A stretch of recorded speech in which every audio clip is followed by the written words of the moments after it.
नमस्कार दोस्तों, मैं हूं आपका होस्ट शरण शर्मा। आप देख रहे हैं आपका अपना चैनल चंबिल वाला स्पोर्ट। दोस्तों, अफ्रीका और पाकिस्तान के बीच टेस्ट मैच खेला जा रहा है। आज उसका दूसरा दिन था। पाकिस्तान ने पहली पारी में 333 रन बनाए। उसके जवाब में आज का दिन समाप्त होने तक अफ्रीका ने बनाए थे 185 रन 4 विकेट के नुकसान पर। दोस्तों, पाकिस्तान अजब गजब देश है। अजब गजब खबरें वहां से आती रहती हैं, चाहे वो राजनीतिक हो चाहे स्पोर्ट की हो। जैसे आज एक खबर आई कि साहब ओडीआई के जो कप्तान थे रिजवान, उनको हटा के वो अफरीदी को बना दिया गया है। अफरीदी बना दिए गए हैं, साइंस आए अफरीदी। दोस्तों, पहले टेस्ट की बात की लेते हैं। 2 टेस्ट मैच की सीरीज है अफ्रीका की और पाकिस्तान की। पाकिस्तान ने पहला टेस्ट मैच जीत लिया है और दूसरे टेस्ट मैच में भी 333 रन बनाए फर्स्ट इनिंग में, और 185 रन बनाए अभी तक अफ्रीका ने। दोस्तों, पाकिस्तान क्या है, टेस्ट मैच में सीधी सिंपल सा उनका एक रवैया है कि साहब टर्निंग पिच बनानी है, अधिक से अधिक टर्निंग जितनी वो बना सकते हैं उतनी बना देते हैं। उसके बाद विरोधी टीम खेल पाए तो अच्छा, ना खेल पाए तो अच्छा, उनका सीधा सिद्धांत है। और पाकिस्तान चूंकि भाग्यशाली रहा है दोनों ही टेस्ट मैचों में और टॉस जीता, क्योंकि ये टेस्ट मैच ऐसी पिच पर खेले जा रहे हैं, यहाँ 90% निर्णय टॉस कर रहा है कि 90% जो टॉस जीतता है वह मैच जीतेगा। 10% है कि बहुत अच्छा खेल दिखाओ तो जो टॉस हारी है वो भी जीत सकती है, लेकिन उम्मीद बहुत कम है। जैसा कि पिछले टेस्ट में भी यही हुआ, टॉस जीतो बैटिंग करो। पहली पारी खेलनी आसान रहती है तो लगभग 300 के समथिंग रन बन जाते हैं, 300-350। उसके बाद फिर जैसे जैसे दिन आगे बढ़ जाएंगे पिच पर खेलना और कठिन होता जाएगा। यानी कि जिसने पहले बैटिंग कर ली उसके 300 बन गए, बाद की टीमों के तो 200-250 रन बनना ही मुश्किल हो जाती है। दूसरी और तीसरी इनिंग, चौथी की तो बात ही अलग है, वहां तो फिर 100 रन भी बहुत कठिन है बनना। तो पाकिस्तान इस मामले में भाग्यशाली रहा है कि वो टॉस जीता है। पाकिस्तान की तरफ से अब्दुल्ला शफीक 57 रन बनाए हैं, शान मसूद उनके कैप्टन ने 87 रन बनाए हैं, और साउद शकील 66 रन। उनके सुपरस्टार बाबर आजम 16 रन बनाकर आउट हो गए, रिजवान 19 रन बनाकर आउट हो गए, और उनके T20 के कप्तान आगा सलमान 45 रन बनाए। दोस्तों, एक समय बड़ा अच्छी स्थिति में थी, 315 रन पर 5 विकेट थे पाकिस्तान के। लेकिन चूंकि पिछले टेस्ट मैच में भी यही हुआ कि लास्ट के जो 5-6 विकेट है उनके 10-20-25 रन के ऊपर सारे आउट हो जाते हैं। वही हुआ, लास्ट 18 रन पर उनके 5 विकेट गिरे, और 315 पर जो 5 विकेट थे, 333 आते आते ऑल आउट हो जाती है टीम। पिच को तो आपको पता ही है, टर्निंग पिच है, तो केशव महाराज ने 7 विकेट लिए। जब बारी आई अफ्रीका की खेलने की तो मार्करम 32, रिकल्टन 14 बनाकर आउट हो गए। स्टेप्स 68 पर अभी नाबाद हैं, और वो de Zorzi Tony de Zorzi 55 run बनाए, और काइल बेरेन अभी नाबाद हैं 10 रन बनाकर। यानी कुल मिला के अभी तक की स्थिति ठीक है। अफ्रीका की भी 4 ही विकेट गिरे हैं, लेकिन चूंकि इसमें तीसरा दिन चौथा दिन बड़ा कठिन होता है तो ये लीड शायद ही पाकिस्तान को 150 रन की लीड तो मिलेगी है बस, क्योंकि यह कितना भी अच्छे खेले अफ्रीका 333 रन तक नहीं पहुंच पाएंगे, क्योंकि पहले दिन जो रन बनते हैं वो दूसरे दिन नहीं बनते, जो दूसरे दिन बनते हैं वो तीसरे दिन नहीं बनते। स्वाभाविक सा सीधी सीधी बात है। तो दोस्तों, देखते हैं क्या स्थिति बनती है कल। आज पाकिस्तान के क्रिकेट में एक बड़ा उलटफेर देखा गया कि उनके ओडीआई कप्तान रिजवान को हटाकर साइंसा अफरीदी को कप्तान बना दिया गया। दोस्तों, साइंसा अफरीदी वही है, इनको अभी पिछली साल ही T20 का कप्तान बनाया गया था, और मात्र 5 मैच खेलने के बाद इनको कप्तानी पद से हटा दिया गया। पाकिस्तान में कप्तान बदलना, उनके जो मोहसिन नकवी साहब जिस तरीके से अपनी ड्रेसें बदलते हैं उसी तरीके से है। यानी एक आम और साधारण बात है, और यह लोग बाग यह बात समझ भी गए हैं वहाँ के कि भाई नया कोई आएगा जो चेयरमैन, वो कप्तान को अवश्य बदलेगा।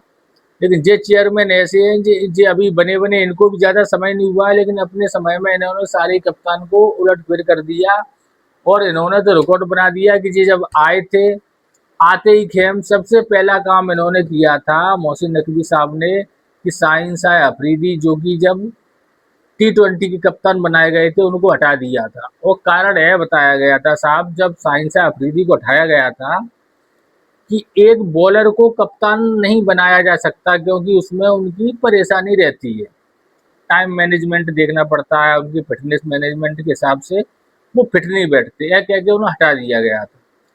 अब उन्हीं शाहीन शाह अफरीदी साहब को ओडीआई का कप्तान बना दिया गया।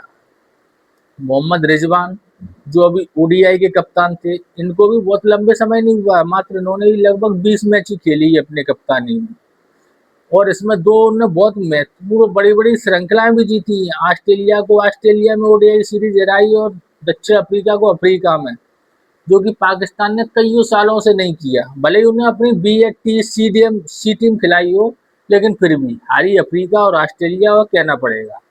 उसके बावजूद उनको कप्तानी पद से हटा दिया गया। कप्तानी का भी उनका एक अलग ही वो है, कप्तान किस तरीके से बदले जाते हैं देखो आप।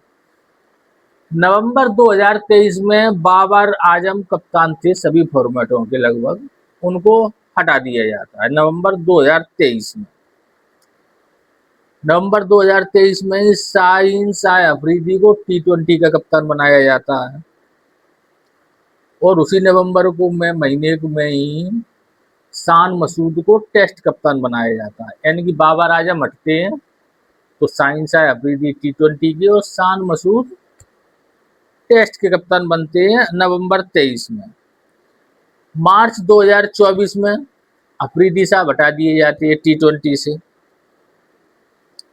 और बाबर आजम को फिर T20 का कप्तान बना दिया जाता है। अक्टूबर 2024 में बाबर आजम को फिर हटा दिया जाता है और रिजवान व्हाइट बॉल के कप्तान बना दिए जाते हैं मार्च अक्टूबर 2024 में। मार्च 2025 में सलमान अली आगा को T20 का कप्तान बना दिया जाता है। अक्टूबर में रिजवान ओडीआई से हटा दिए जाते हैं 2025 में, अभी यानी कि इसी महीने में, और शाहीन शाह अफरीदी को 2025 अक्टूबर में कप्तान फिर बना दिया जाता है। यानी रिजवान को 1 साल हुई है अभी, अक्टूबर 2024 में बने थे और अक्टूबर 2025 में इनको हटा दिया गया। अफरीदी हट चुके हैं, अब इनके कप्तान ओडीआई के हैं, बन गए हैं शाहीन शाह अफरीदी, T20 के आगा सलमान आगा, और इनके जो टेस्ट के कप्तान हैं वो हैं शान मसूद। तो ये स्थिति है दोस्तों इनके क्रिकेट की। और अब ये कहते हैं कि हमें वर्ल्ड कप जीतना है, WTC जीतना है, T20 वर्ल्ड कप जीतना है। इस तरीके के इनके कारण हैं कि एक कप्तान आया, ना कोई कारण बताया गया कि क्यों बना रहे हो, ना ये बताया जाता है क्यों हटा रहे हो। अब उसने सुनने में एक कारण आया है कि साहब उनके जो मोहसिन नकवी साहब हैं, उनकी अगर कोई बात कोई भी प्लेयर टालता है या उनके कई अनुसार नहीं चलता, वे तुरंत उसको हटा देते हैं। कैसा खिलाड़ी है, कितना खेलना जानता है, क्या है, यह वो खुद स्वयं नहीं जानते। और यह वाली बात वो कह भी चुके हैं कि क्रिकेट के विषय में उनको अधिक जानकारी नहीं है। अभी एशिया कप के मामले में भी उन्होंने पूर्व जो चेयरमैन रहे उनको बुला के अपनी सलाह मशवरा ली थी, तब उन्होंने कहा था कि हमें क्रिकेट के बारे में ज़्यादा जानकारी है नहीं। वो राजनीतिक व्यक्ति हैं, नेता हैं, होम मिनिस्टर हैं इस वक्त, और सेना के चमचा माने जाते हैं वहाँ के। तो यह स्थिति थी दोस्तों, कप्तान उनके तीनों फॉर्मेट के अलग अलग हो गए हैं। अफरीदी की तरक्की कर दी गई है। कुछ लोगों का है कहना है कि साहब इनके ससुर हैं जो अफरीदी, बड़े अफरीदी साहब, उनकी सिफारिशें लगी हैं, उनके सेना से अच्छे संबंध है, इस कारण भी बन सकते हैं। कोई भी कारण हो, लेकिन अफरीदी ठीक है बन गए और मोहम्मद रिजवान हटा दिए गए। तो दोस्तों देखते हैं अब पाकिस्तान इनकी कप्तानी में कितनी तरक्की करता है शाहीन शाह अफरीदी की, और मोहम्मद रिजवान का क्या होता है, क्या ये ओडीआई टीम में बने रहेंगे और हट जाएंगे। और कल दोस्तों टेस्ट में भी देखना है कि अफ्रीका टक्कर ले पाएगी, क्या लीड ले पाएगी, या कितने रन की लीड उसको मिलेगी। यह भी एक देखने वाली बात होगी। तो दोस्तों आज के वीडियो में बस इतना ही। वीडियो अच्छा लगे तो लाइक करें और चैनल को सब्सक्राइब अवश्य करें। धन्यवाद।